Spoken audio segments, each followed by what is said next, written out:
Superfast cinema shots में आपका स्वागत है।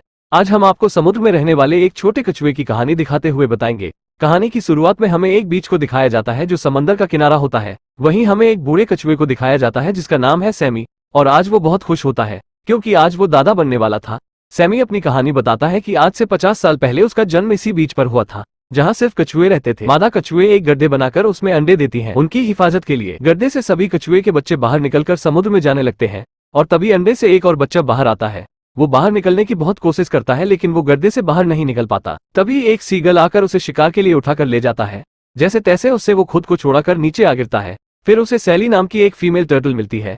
वो उसे पानी में चलने को कहती है लेकिन ऊपर से गिरने और थकान के बाद उसकी हिम्मत नहीं पड़ती। वो सभी पानी में चले जाते हैं और वो पूरी रात एक ही जगह पर रहता है। रात के समय में उसे लगता है कि सीगल फिर से उसका शिकार बनाने वाला है। तभी उसकी आंख खुल जाती है और खुद को अकेला पाकर वो बहुत दुखी होता है। तभी एक समुद्र की लहर उस तक आती है और वो एक टूटे हुए लकड़ी के ऊपर होता है जिससे वो पानी के बहाव के साथ समुद्र की तरफ जाने लगता है। पानी के बहाव के साथ वो पूरी रात उसी टूटी हुई लकड़ी के साथ घूमता रहता है। अगली सुबह जब वो पानी में जाने की कोशिश करता है तभी वहाँ 3 बड़े कछुए आ जाते हैं। उन्हें पता चलता है कि सैमी का जन्म कल ही हुआ है तो उसे छोटा समझ के उनमें से 2 कछुए सैमी को डराने लगते हैं। उसे बताते हैं कि महासागर के अंदर तुम्हें बहुत से जानवर मिलेंगे जो तुम्हें खाकर अपना पेट भरेंगे। सैमी उनकी बात सुनकर डरने लगता है लेकिन उन्हीं में से एक समझदार टर्टल उसे कहती है कि तुम्हें किसी की बातों को नहीं सुनना चाहिए, तुम्हें जिंदगी में बिना डरे आगे बढ़ते रहना चाहिए। फिर वो अलविदा कहकर वहां से निकल जाते हैं। सैमी उनकी बात मानकर समुद्र में जाने की कोशिश करता है लेकिन तभी उस पर एक पिराना मछली हमला करने लगती है और वो घबराकर ऊपर चला जाता है और नीचे देखता है तो उसे अलग अलग बड़ी मछलियां दिखाई देती है। इसलिए वो डरकर उसी लकड़ी के टुकड़े पर बैठा रहता है। वही हमें रे नाम की एक और कछुए को दिखाया जाता है जो वह भी सैमी की तरह अकेला होता है और बाकी कछुओं के साथ शामिल होने की कोशिश करता है लेकिन कोई उसे साथ नहीं रखना चाहता और उसे सभी भगा देते हैं और फिर वो सैमी से जा मिलता है। फिर बात के दौरान उन्हें पता चलता है कि वो दोनों एक ही बीच पर जन्म लिए थे, एक ही टाइम पर। यह जानकर वो दोनों काफी खुश हो जाते हैं। वो दोनों एक दूसरे को भाई मानने लगते हैं और साथ में रहने लगते हैं और इस दौरान वो साथ में समंदर के अंदर जाते हैं जहाँ उन्हें बहुत खूबसूरत चीजें देखने को मिलता है। उनका सारा दिन ऐसे ही बीतता है। धीरे धीरे वो बड़े होने लगते हैं। रे सैमी से कहता है अब हम बड़े हो चुके हैं, अब हमें भी अपनी पार्टनर ढूंढ लेनी चाहिए जिससे हमारे भी परिवार होंगे। रे सैमी से पूछता है कि तुम किसी को पसंद करते हो। सैमी सैली के बारे में बताता है जो बचपन में पहली और आखिरी बार मिली थी, जो उसकी मदद भी की थी। रे कहता है ये समंदर बहुत छोटा है, एक न एक दिन तुम दोनों एक दूसरे को मिल ही जाओगे। समय के साथ रे और सैमी की दोस्ती और भी गहरी होती जाती है और सैमी अक्सर सैनी को याद किया करता था।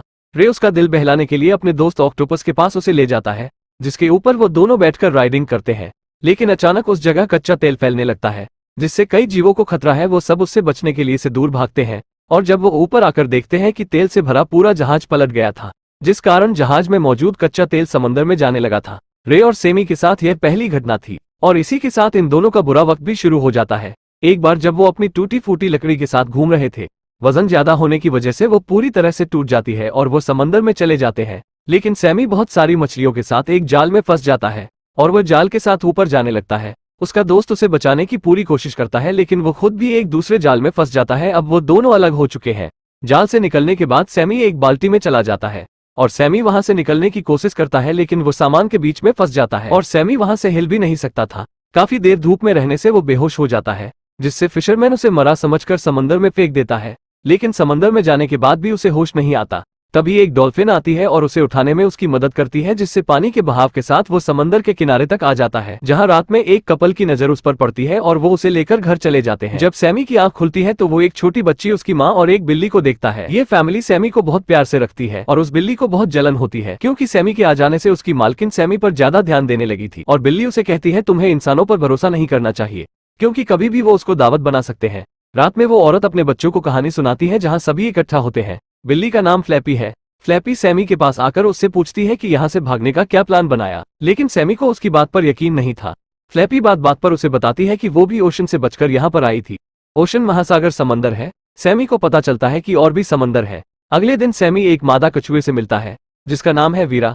वीरा भी उससे यही कहती है कि हम कैदी की तरह कैद है, हम अपनी मर्जी से कहीं नहीं जा सकते, इसलिए तुम्हें भी भागने का सोचना चाहिए। वीरा कहती है आजादी तो समंदर में है। अगले दिन अचानक वीरा को समंदर में छोड़ दिया जाता है। उन्हें लगता है कि सैमी और वीरा साथ में नहीं रह सकते लेकिन फ्लैपी सैमी से झूठ बोलती है कि वीरा को इसलिए छोड़ा गया कि उसकी कोशिका खराब हो गई थी, इसलिए उसका टर्टल सूप नहीं बन पाता और कहता है अब वो तुम्हें इतनी आसानी से नहीं जाने देंगे।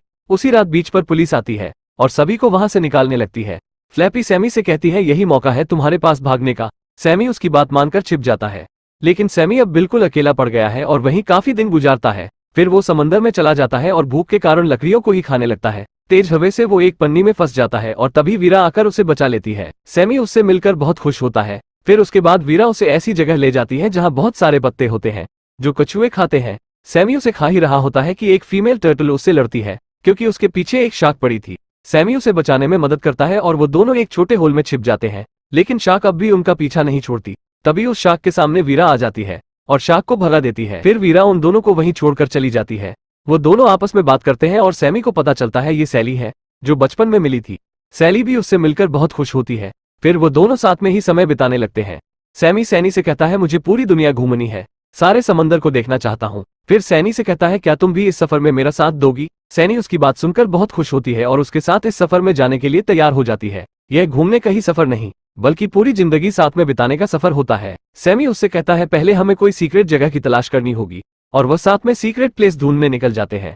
रास्ते में उन्हें एक सील मिलता है। वो दोनों उससे सीक्रेट प्लेस की जगह पूछते हैं लेकिन उसको कुछ नहीं पता होता। पर वो उन्हें एक जहाज के बारे में बताता है जहां उन्हें इस बारे में कुछ सुराग मिल सकते थे और वो उस जहाज को ढूंढने के लिए तैरते हुए कुछ बोट्स के पास पहुंच जाते हैं लेकिन उन्हें वहां कुछ नहीं मिलता। फिर वो आगे के सफर पर निकल जाते हैं लेकिन इस बार वो जंगल में पहुंच गए थे जहां बहुत सारे खतरनाक जीव है और पिराना की एक झुंड उन्हें खेल लेती है। लेकिन उनके शिकार करने से पहले एक बड़ी चिड़िया सैनी को उठाकर घोंसले में ले आती है और वहां की ऊंचाई से सैमी को एक बड़ा जहाज नजर आता है। लेकिन उस पेड़ की थाई पानी में गिर जाती है जिससे सैमी सैली से फिर जा मिलता है और वो उस जहाज का पीछा करते हुए उसके करीब पहुंच जाते हैं जिससे एक दुर्घटना से सैली सैमी से अलग हो जाती है और काफी कोशिश के बाद वो सैली से नहीं मिल पाता।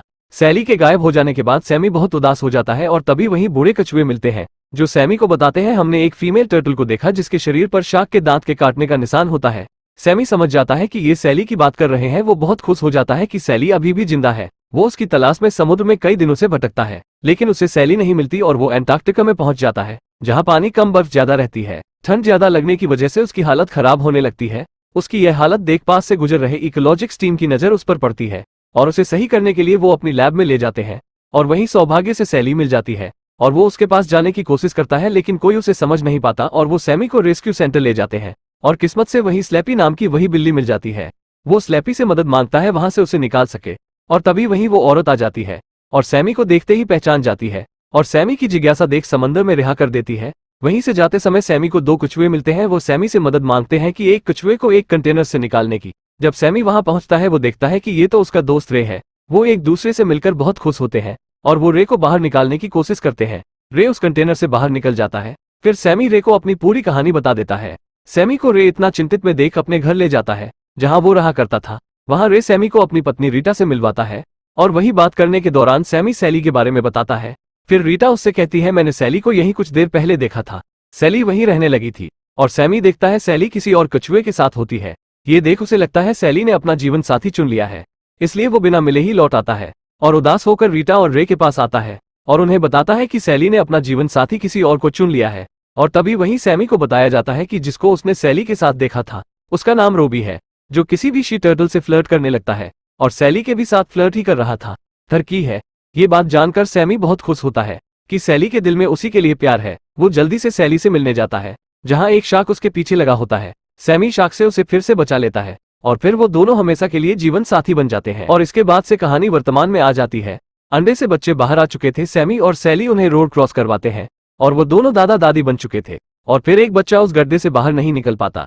ये देख सैमी को अपना बचपन याद आ जाता है और उसे बाहर निकालने में मदद करता है और यहीं पर ये मूवी खत्म हो जाती है। अगर आप इस वीडियो को एक लाइक कर देंगे तो अगले संडे इससे भी अच्छी फुल वीडियो आएगी। वैसे हमें पता नहीं चलता कि ये वीडियो सिर्फ बच्चे देखते हैं या फिर घोड़े वाले बच्चे। तो आप कितने साल के हो कमेंट में जरूर बताना।